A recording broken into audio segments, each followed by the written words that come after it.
Praise the Lord, hallelujah, जय मसीह की। पीस चर्च के मेरे सभी प्यारे भाई बहनों को प्रभु यीशु मसीह की शांति, प्रभु यीशु मसीह का अनुग्रह बहुतायत के साथ मिलता रहे, मेरी ओर से और मेरे परिवार की ओर से। प्रभु का बहुत बहुत धन्यवाद करना चाहता हूं कि आज एक बार फिर से प्रभु का संदेश लेकर के मैं आपकी खिदमत में हाजिर हुआ हूं। प्रभु ने मुझे यह मौका दिया कि आपसे मुखातिब हो सकूं, आपसे बातचीत कर सकूं।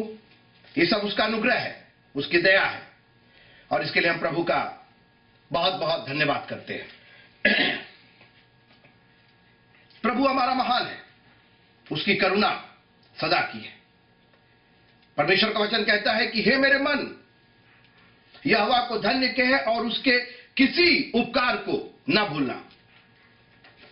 एक इंसान के रूप में हम उसके उपकारों को इतनी जल्दी भूल जाते हैं।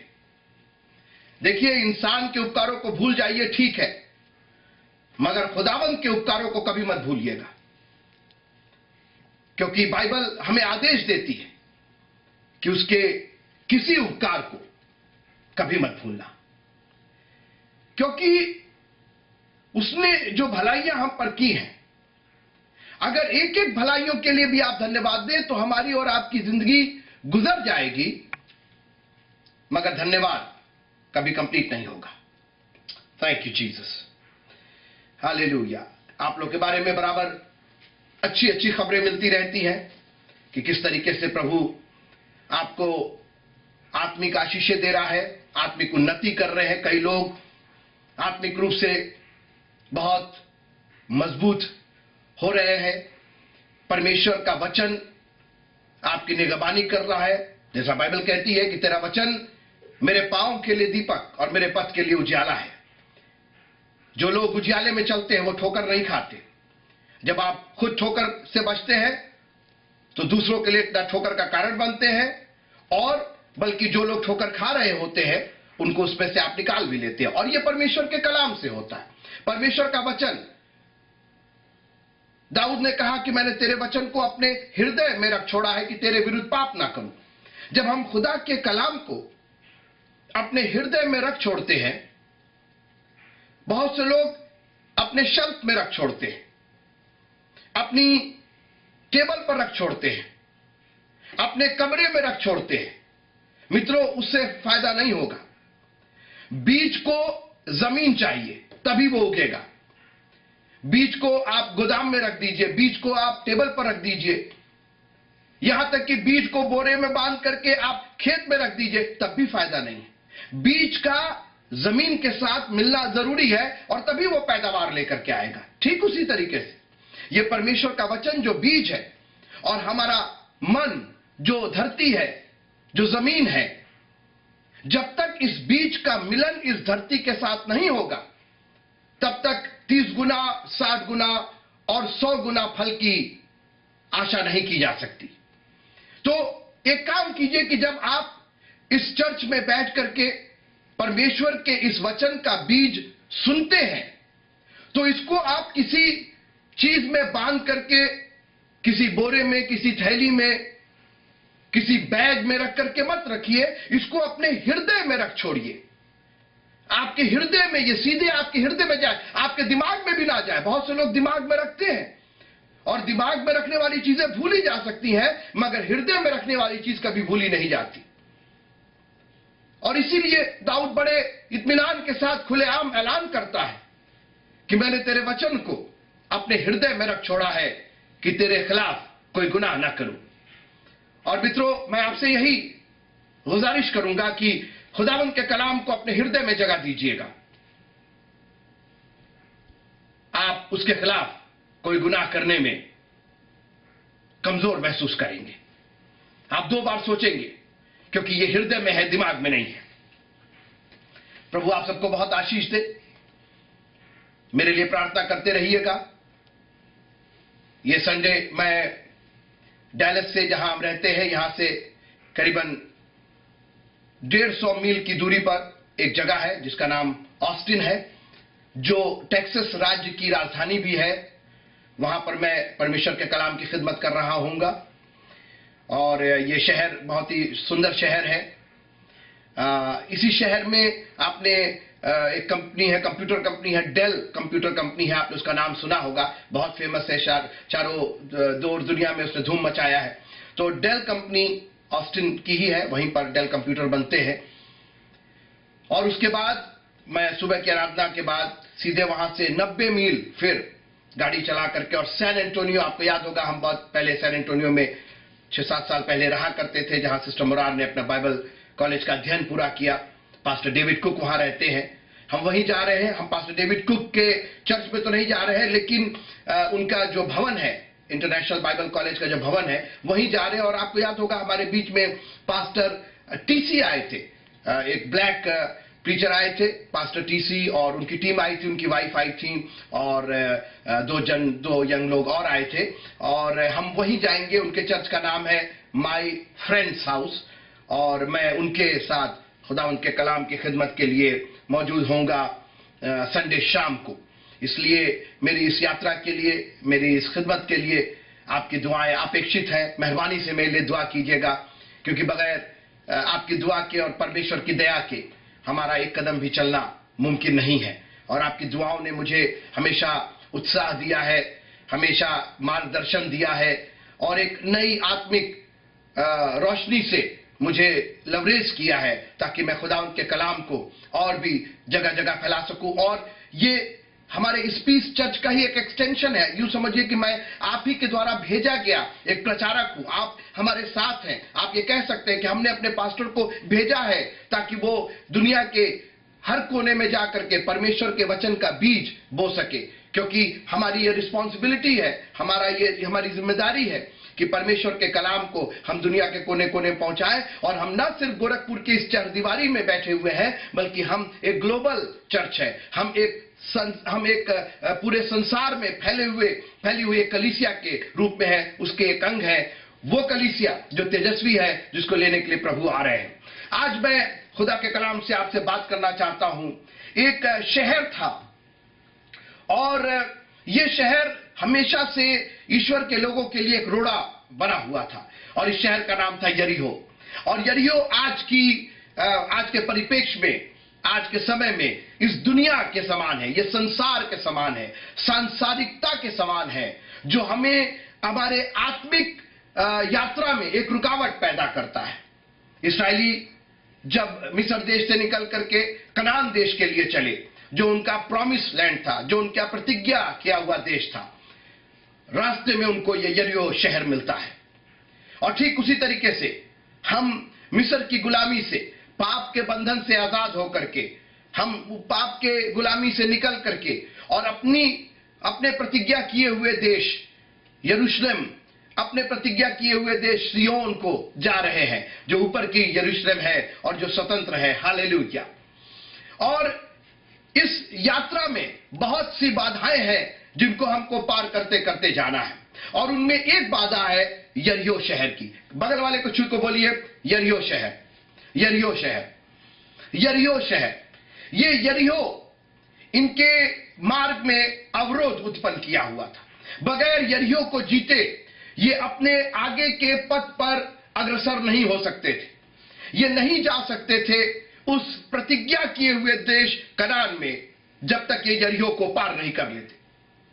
और मित्रों, इस जीवन की यात्रा में, जब तक हम इस संसार में हैं, जब से हम पैदा हुए हैं और हमारे अंतिम सांस तक, हम एक यात्रा में हैं। हम मिस्र से निकल करके और कनान देश की यात्रा पे हैं, और इस यात्रा में बहुत सी बाधाएं, कभी लाल समुंदर हमें पार करना पड़ा, कभी कड़वे पानी, खारे पानी का सोता मिला हमको, जिसको हमको प्रभु से मांग करना पड़ा, और उसने उस पानी को मीठा कर दिया। कभी चट्टान जो प्रभु यीशु मसीह है, उससे हमने पानी पिया। बहुत सी बाधाएं आईं, और ये बाधाएं हमें और मजबूत करती जाती है। ये बाधाएं हमारे लिए बाधाएं नहीं है, लेकिन हमारे लिए सुविधा बन जाती है। हमारे विश्वास के लिए सुविधा हो जाती है कि हमारा विश्वास और भी मजबूत हो जाता है। आपको याद होगा, यीशु मसीह एक बार अपने चेलों के साथ नाव में गलील की झील को पार कर रहे थे और एक तूफान आ गया। तूफान आया, इतना भयानक तूफान था कि उन्हें ऐसा लगा कि वो नाश होंगे। लेकिन फिर हुआ क्या, उन्होंने यीशु मसीह को जगाया, और जब वो यीशु मसीह जगे और उन्होंने पानी को और आंधी को शांत किया, और लिखा है कि ऐसा चैन हो गया कि लोगों ने कहा ये कौन है जिसकी आवाज, जिसकी आज्ञा आंधी और पानी और तूफान भी मानते हैं। आप क्या सोचते हैं कि उनका विश्वास दृढ़ नहीं हुआ होगा? हम और आप उस तूफान में होते, और अगर हमने अपने सामने देखा होता कि यीशु मसीह ने किस तरीके से आंधी और पानी को डांटा और आंधी और पानी तुरंत खामोश हो गए, तो क्या उसके बाद जो आंधी और तूफान आता उससे हम और आप डरते? कभी, कतई नहीं। क्योंकि वो तूफान हमारी यात्रा में बाधक नहीं बल्कि सहायक हो गया। वो एक सुविधा बन गया, हमारे विश्वास को उसने और भी दृढ़ किया। और कई बार प्रभु हम दुआ करते ना कि प्रभु हमारे विश्वास को दृढ़ कर, तो कई बार प्रभु हमारे विश्वास को जब उसको दृढ़ करना होता है तो वो बाधाएं भेजता है, और ये बाधाएं जब हम पार कर लेते हैं प्रभु की ताकत से, प्रभु के अनुग्रह से और प्रभु की दया से, तो हमारा विश्वास एक बार और मजबूत हो जाता है। हमारे विश्वास का अगर घर बन रहा है तो उस पर एक और ईंट रख दी जाती है। अगर एक छत लगनी है तो एक और छत लग गई विश्वास की। हमारा विश्वास कहीं पहले से कहीं ज्यादा दृढ़ हो गया। आप ये कह सकते हैं कि अरे भाई पिछली बार ऐसी तूफान आया था और हुआ क्या, हम दुआ में गए और प्रभु ने आकर के हमारे जीवन में उस तूफान को शांत कर दिया। ये तूफान क्या है, ये तो कुछ भी नहीं है। हम फिर दुआ करेंगे, प्रभु इस फिर तूफान को शांत करेंगे, क्योंकि उसने कहा कि देखो मैं जगत के अंत में तुम्हारे साथ। तो मित्रों, ये बाधाएं, इनको बाधाएं मत समझिएगा, इनको अपनी सुविधाएं समझिएगा। अपने विश्वास को दृढ़ करने की सुविधा है। प्रभु ने आपको ये बाधाएं दी हैं ताकि आप इनको पार करें और इनके आगे जाएं। मगर कुछ बातें ध्यान में रखिएगा इन बाधाओं को पार करने में। और अगर आपके पास आपकी बाइबलें हो तो यहोशू की पुस्तक, पुराने नियम की पुस्तक है, यहोशू की पुस्तक उसका 6वां अध्याय, यहोशू की पुस्तक उसका 6वां अध्याय और पहली आयत से कुछ आयतें मैं पढ़ूंगा, जरा ध्यान दीजिएगा। यहोशू की पुस्तक उसका 6वां अध्याय और पहली आयत से, और यरीहो के सब फाटक इस्राएलियों के डर के मारे लगातार बंद रहे। यहोशू की पुस्तक उसका 6वां अध्याय और पहली आयत से, और यरीहो के सब फाटक इस्राएलियों के डर के मारे लगातार बंद रहे और कोई बाहर भीतर जाने नहीं पाता था। फिर यहोवा ने यहोशू से कहा, सुन, मैं यरीहो को उसके राजा और शूर वीरों समेत तेरे वश में कर देता हूं। क्या खूबसूरत वायदा, क्या खूबसूरत वायदा। अभी यरीहो पर इन्होंने चढ़ाई नहीं की और प्रभु ने चढ़ाई के बाद क्या होगा इसके बारे में इनको बता दिया। आप सोचिए, and God is talking to Joshua directly. परमेश्वर, सेनाओं का यहोवा, सेनाओं का परमेश्वर यहोशू से सीधे सीधे बात कर रहा है। कोई बीच में हरकारा नहीं है, बीच में कोई पोस्टमैन नहीं है। डायरेक्ट यहोवा ने यहोशू से कहा, सुन, मैं यरीहो को उसके राजा और शूर वीरों समेत, नॉट जस्ट ए पोर्शन, केवल एक पश्चिमी भाग, एक पूर्वी भाग, एक कोना, एक मोहल्ला, मैं सिर्फ एक मोहल्ला और एक कॉलोनी तेरे को नहीं दूंगा। मैं राजा समेत शूर वीरों को, everything will be under your control. ये परमेश्वर का वादा है हमारे लिए। आप इस यात्रा में हैं, किस यात्रा, किस चीज से आप डर रहे हैं, किस बाधा से डर रहे हैं? मित्रों, ये बाधा नहीं, ये सुविधा है। आपके विश्वास को बढ़ाने की एक सुविधा, एक कारक है आपके विश्वास को बढ़ाने का। आप दुआ करते हैं परमेश्वर हमारे विश्वास को बढ़ा, कैसे बढ़ाएगा? ये बाधाएं आएंगी जब इनको पार, और बाधा प्रभु लाएगा, और तुरंत प्रभु ने हल भी दे दिया यरीहो सामने, और प्रभु ने कहा मैं दे रहा हूं ना तेरे को, राजा और शूरवीरों समेत। तुम में जितने योद्धा हैं नगर को घेर ले और उस नगर के चारों ओर एक बार घूम आए, और 6 दिन तक ऐसा ही किया करना। 5वां पद, और जब वे जुबली के नरसिंगे देर तक फूंकते रहे, तब सब लोग नरसिंगे का शब्द सुनते ही बड़ी ध्वनि से जय जयकार करें। तब नगर की शहरपना नींव से गिर जाएगी और सब लोग अपने अपने सामने चढ़ जाएं। सो नून के पुत्र यहोशू ने याजकों को बुलवाकर कहा, वाचा के संदूक को उठा लो। और 7 याजक यहोवा के संदूक के आगे आगे जुबली के 7 नरसिंगे लिए चले। 7वां पद, फिर उसने लोगों से कहा, आगे बढ़कर नगर के चारों ओर घूम आओ, और हथियारबंद पुरुष यहोवा के संदूक के आगे आगे चले।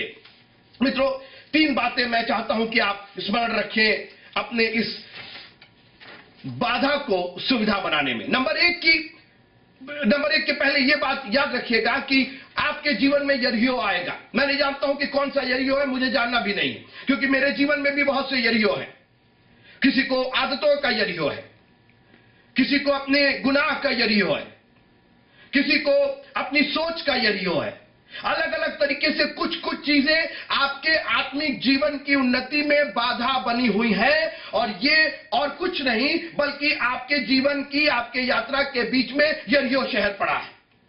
लेकिन आप यरीहो शहर से हारेंगे नहीं, आप यरीहो शहर से घबराएंगे नहीं। यरीहो शहर आपको पराजित करने के लिए नहीं, बल्कि आप उसको पराजित करेंगे और अपने विश्वास की नींव को और भी दृढ़ करेंगे। आप मेरे साथ हो गए तो जोर से प्रेज द लॉर्ड बोलिएगा।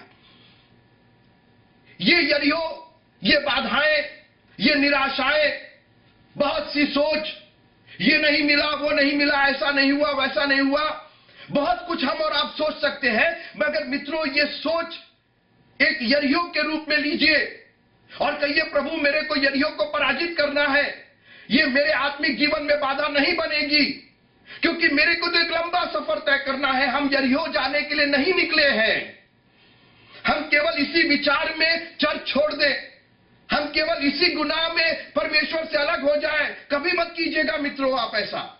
ये यरीहो is just a hurdle, is just one thing that is coming in your way, on your way to heaven. ये यरीहो उस हेवन में, उस स्वर्ग में जाने के लिए सिर्फ एक बाधा बना हुआ है। लेकिन बाधा को दूर करना ना तो बल से, न शक्ति से, पर मेरी आत्मा से। हालेलुया। आप दिल से गाइएगा, ना तो बल से, न शक्ति से, पर मेरी आत्मा के द्वारा। खुदावंद इस बाधा को सुविधा बनाएगा आपकी, ताकि आप उस जगह पर जा सके जो उसने आपके लिए तैयार की है। पहला काम कि जब परमेश्वर आपसे कुछ कहे, जब आपको आपकी बाधा आए, तो बाधा को सिर्फ सोचने से काम नहीं चलेगा। You have to do something. आपको कुछ करना पड़ेगा, कमर कस के कुछ करना पड़ेगा। बहुत से लोगों की प्रॉब्लम यह है कि हमारे पास बाधाएं हैं और हम सिर्फ रजाई में लेटे लेटे सोच रहे हैं कि वो बाधा दूर हो जाए।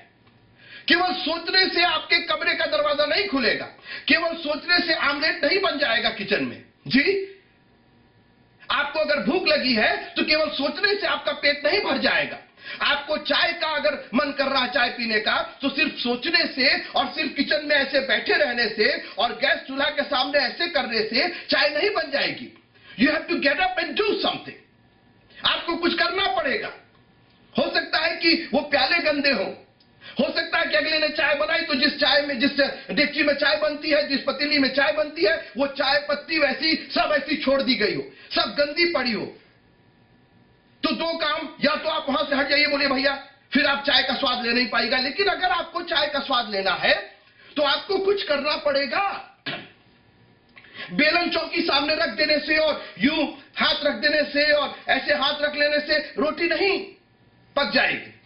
आपको कुछ करना पड़ेगा उसके लिए। और जब परमेश्वर आपसे बाधा दूर करने की बात कर रहे हैं, जब आपको कह रहे हैं कि हम तेरी बाधा को सुविधा बनाएंगे ताकि तेरा विश्वास और भी दृढ़ हो, तो कुछ करिए। लेट योर एक्शन शो, आपका कर्म दिखाए कि अब आप बाधा को पार कर रहे हैं। जो गुनाह आपके जीवन में था उसको आपने पार किया। लेट पीपुल सी, लोग देखे, परिवार देखे, आपके दोस्त मित्र जाने कि भाई आपका कर्म अब बदल गया है। पहले आप संडे को सोते रहते थे, 11 बजे उठते थे आप, अभी तो आप 7 ही बजे उठ करके तैयार होकर कहां चले जाते हैं आप? भाई अब हम चर्च से जुड़ गए हैं। हमारी नींद हमारे उस अनंत जीवन में जाने के लिए एक बाधा बनी हुई थी, लेकिन अब नहीं, हमने उस बाधा को दूर कर लिया है। और अब हम 7 ही बजे उठकर तैयार होकर के और आधे घंटे पहले, 15 मिनट पहले ही हम चर्च में पहुंच जाते हैं। यू हैव टू, एक कर्म होना है। आपका विश्वास है, मगर विश्वास कर्म के बिना मुर्दा है मित्रों। और बहुत से लोग अपने मुर्दे विश्वास में जी रहे हैं, क्योंकि विश्वास तो है मगर कर्म नहीं है, कुछ दिखाई नहीं देता है।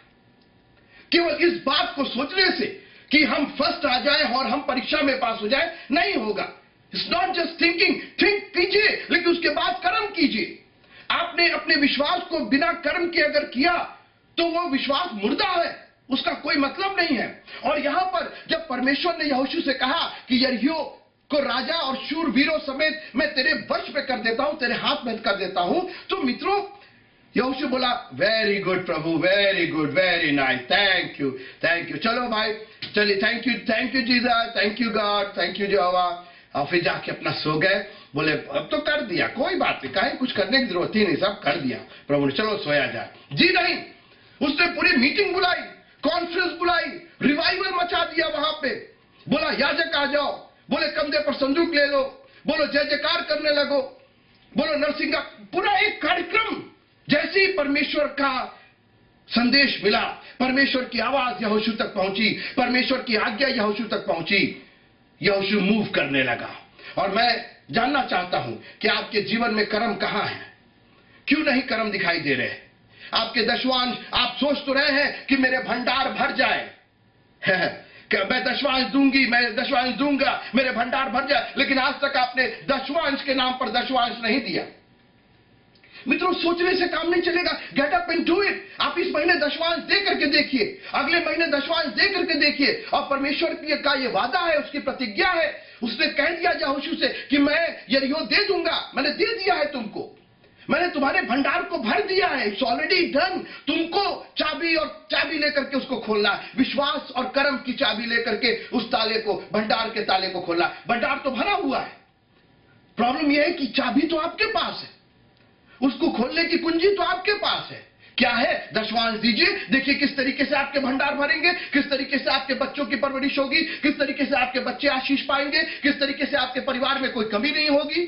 प्रेज द लॉर्ड, अगर आप मेरे साथ हैं तो। जब परमेश्वर की आज्ञा आपको मिले और आप अगर चाहते हैं कि आपकी बाधा सुविधा में बन जाए, तो एक काम कीजिए, मार्च करना शुरू कर दीजिए, कर्म करना शुरू कर दीजिए, कुछ दिखाइए, कुछ करना, घुटनों पर आ जाइए, आपके हाथ उठने लगे, केवल सोचने से कि हाँ अब मैं पवित्र हो गया हूं, और अब मैं धर्मी हो गया हूं, और मैं प्रभु के लहू से धो गया हूं, और अब मैं ये कर लिया हूं, अब मैं खाली खड़े हुए हैं, हाथ बांध करके खड़े हुए हैं, खाली मचल रहे हैं। मचलने की जरूरत नहीं मित्रों, अपने हाथों को उठा के कहिए प्रभु तेरा धन्यवाद हो, घुटने पर आ जाइए। आपकी आंखों में आंसू दिखाई देने चाहिए, आपका पछताप दिखाई देना चाहिए, लोग देख करके कहें कि आपके मन में पछताप आया है, आपके जीवन में पछताप आया है।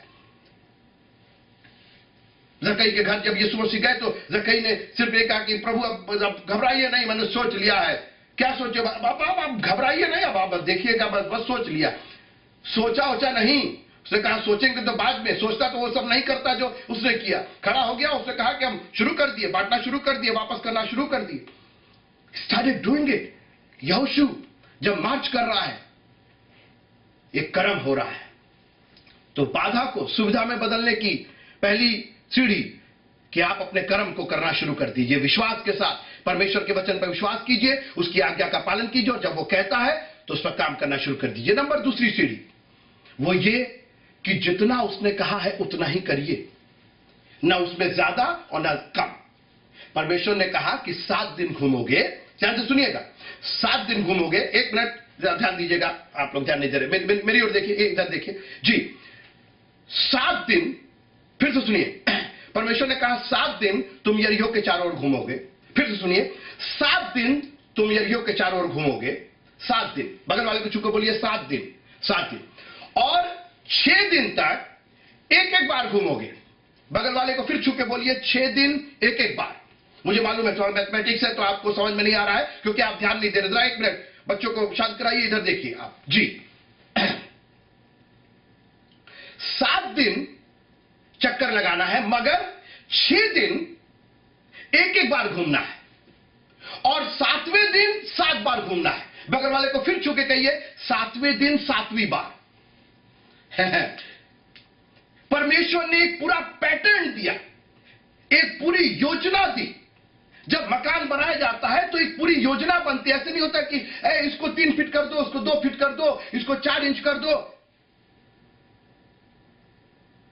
मालूम हुआ कि बिना योजना के घर बनाए तो खिड़की जो है वो 4 इंच, 4 बाई 6 की इतनी बड़ी खिड़की बनी, 2 बाई 3 का दरवाजा बना। मालूम हुआ लेट करके जा रहे हैं पापा मम्मी उसी में से।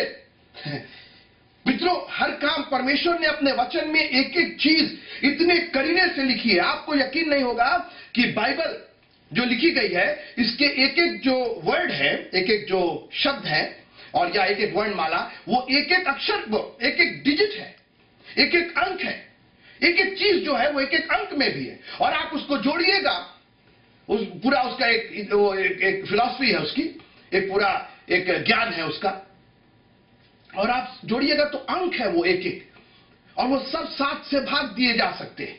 सब चीज परफेक्ट है। It is in digital. हम लोग आज डिजिटल कैमरे और डिजिटल म्यूजिक और डिजिटल फोन और डिजिटल कैमरे और इसकी बात करते हैं। परमेश्वर ने का वचन ही अपने में डिजिटल है। जो आज हम लोग सोच रहे हैं, परमेश्वर ने लाखों साल पहले, करोड़ों साल पहले सोच लिया था। पृथ्वी के आदि से सोच लिया था उसने। परमेश्वर का वचन ताया हुआ है, और जब परमेश्वर कहता है तो according to the word of God चलिए, उसमें अपना मसाला मिर्च मत मिलाइए, आप खराब कर देंगे मित्रों उसको। आप सोचिए कि आप बॉबी से बढ़िया वाला केक बनवा करके लाए बर्थडे का, अब आप उसके अंदर क्या कीजिएगा? बोले नहीं नहीं नहीं, एक काम कर, इसको थोड़ा सा फाड़ो तो ऐसे, थोड़ा काटो ऐसे, इसके अंदर थोड़ा सा और अंडा हम घुसा दें, और थोड़ा सा और वेनिला घुसा दें, और उनको इसके अंदर थोड़ा सा और हम थोड़ा सा और मेवे डाल दें इसके अंदर। मत कीजिए ना। वो जब एक बार बन गया है, जिसने बनाया है वो आपसे बेहतर कुक है, आपसे बेहतर शेफ है, छोड़ दीजिए उसको। परमेश्वर का वचन परफेक्ट है। Don't mix anything. जब परमेश्वर ने कहा, क्या कहा कि 7 बार घूमोगे, 6 दिन एक एक बार घूमोगे, 7वें दिन 7 बार घूमोगे। और मैं आपको बताऊं कि अगर यहोशू 6 दिन 7 बार घूमता और 7वें दिन 1 बार घूमता, कुछ नहीं होता।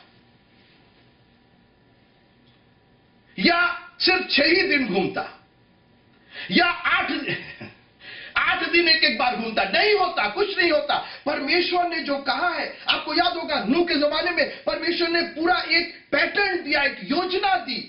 परमेश्वर का एक एक वचन एक योजना है मित्रों। अपने हिसाब से मत मिलाइए, मैं ये चर्च और मेरी ये फिलॉसफी और मेरी ये डॉक्ट्रिन होगी। आपकी डॉक्ट्रिन रखिए ना, तो आपकी डॉक्ट्रिन है तो आप ही का उद्धार भी है। हमारा उद्धार तो प्रभु से है, और हम तो उसके वचन पर चलेंगे, हम तो उसके आधार पर चलेंगे।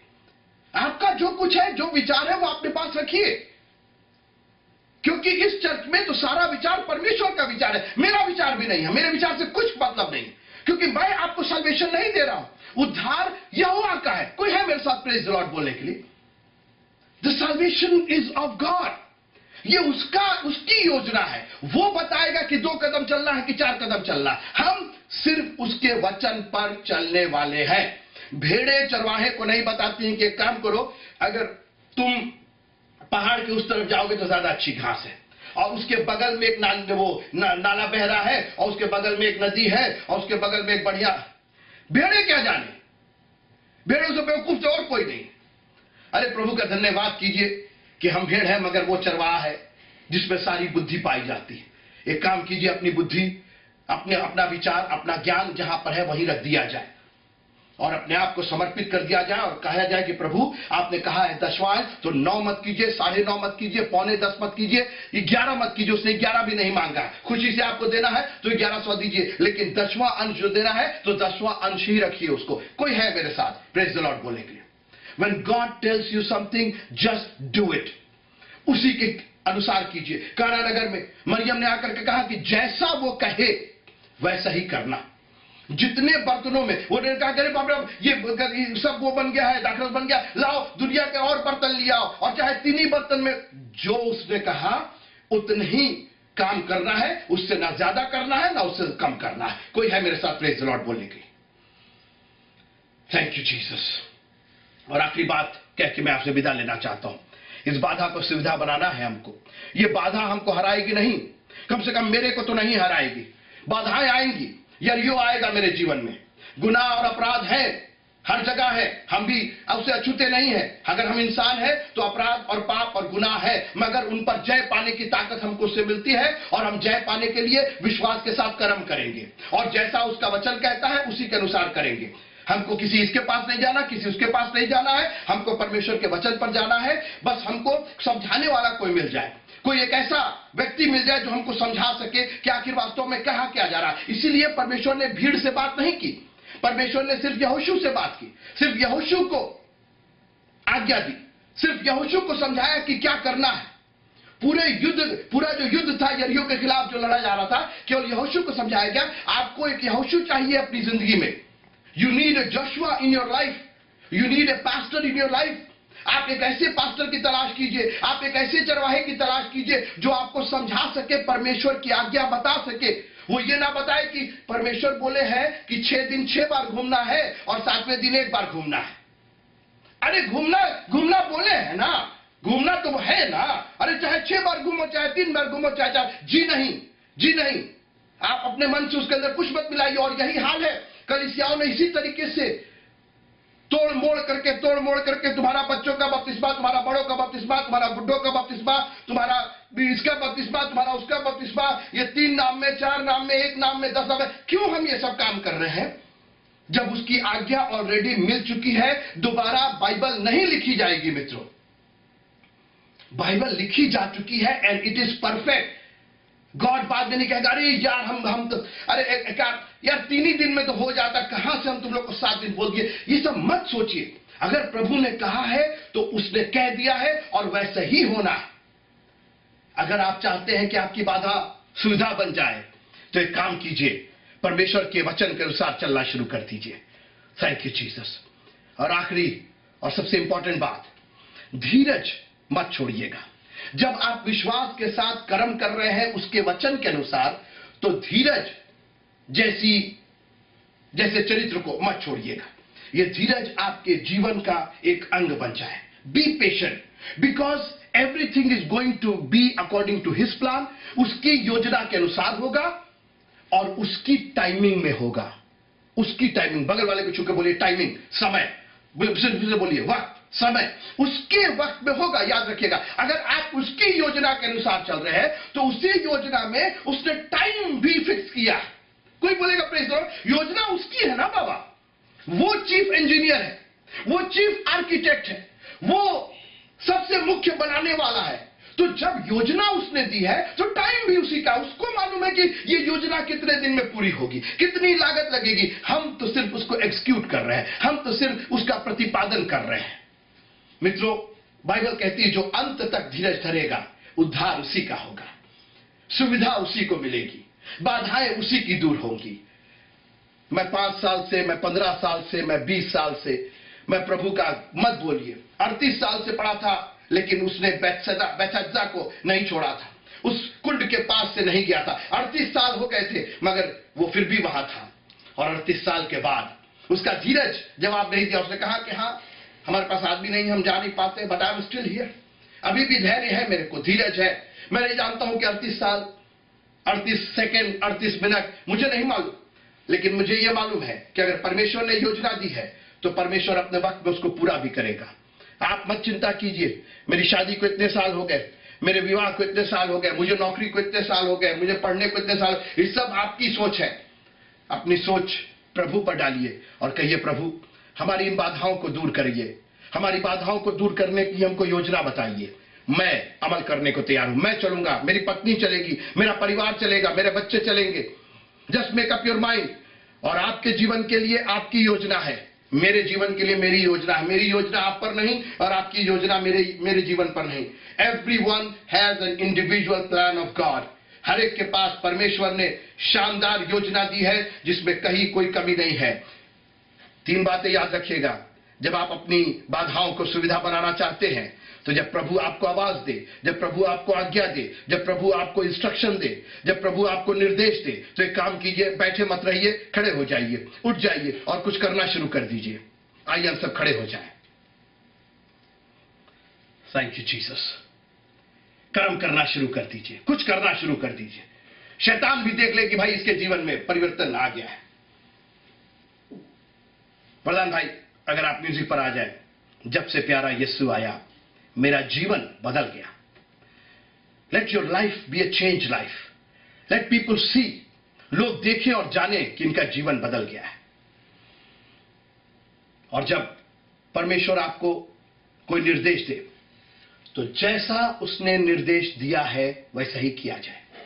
उसके निर्देश में कोई कमी ना आने पाए, उसके एग्जीक्यूशन में, उसके प्रतिपादन में, उसके निर्देश को करने में कोई कमी ना आने पाए। एक आदमी था जिसने संदूक को छू दिया था।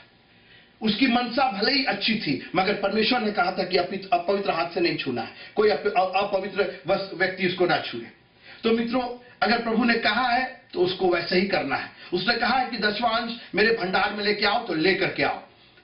मैं नहीं कह रहा हूं ये परमेश्वर का वचन, मत लाइए ना, मत लाइए, हम जो जबरदस्ती थोड़ी कर रहे हैं। तो आपकी सुविधा की है बात, आपकी बाधा दूर करने की बात है। आप रोते रहते हैं हमारे घर में कमी है, ये नहीं हो रहा है, ये नहीं मिल रहा, वो नहीं मिल रहा, इतना खर्चा है, ये है, वो है, सब ठीक है, वो आप रोते रहिए, जिंदगी भर रोना के लिए तो अब है ही है, जिंदगी है। लेकिन अगर आप चाहते हैं कि परमेश्वर की योजना आपके जीवन में पूरी हो, तो मेहरबानी से परमेश्वर के निर्देश के अनुसार काम कीजिए और धीरज कभी मत खोइए। आपका धीरज बना रहे, प्रभु आपको बहुत आशीष देंगे, आपकी बाधाओं को परमेश्वर सुविधा में बदल देंगे। प्रभु आप सबको बड़ी आशीष दे। मेरे और मेरे परिवार के लिए मेहरबानी से प्रार्थना कीजिए कि आपकी दुआएं मेरे लिए एक ऊर्जा का काम करती हैं, एक शक्ति का काम करती हैं, और मैं चाहता हूं कि मेरे अपने लोग, मेरे पीस चर्च के लोग मेरे लिए बराबर प्रार्थनाएं करें, ताकि प्रभु की आशीषें, प्रभु की ओर से इतनी आशीषें मिले कि जो बाधाएं मेरे जीवन में है वो बाधाएं हट करके और सुविधाएं बन जाए, और मैं फिर से उस जो परमेश्वर के उद्धार की योजना पर आगे अग्रसर हो जाऊं। प्रभु आप सबको बड़ी आशीष दे। God bless you all. जय मसीह की।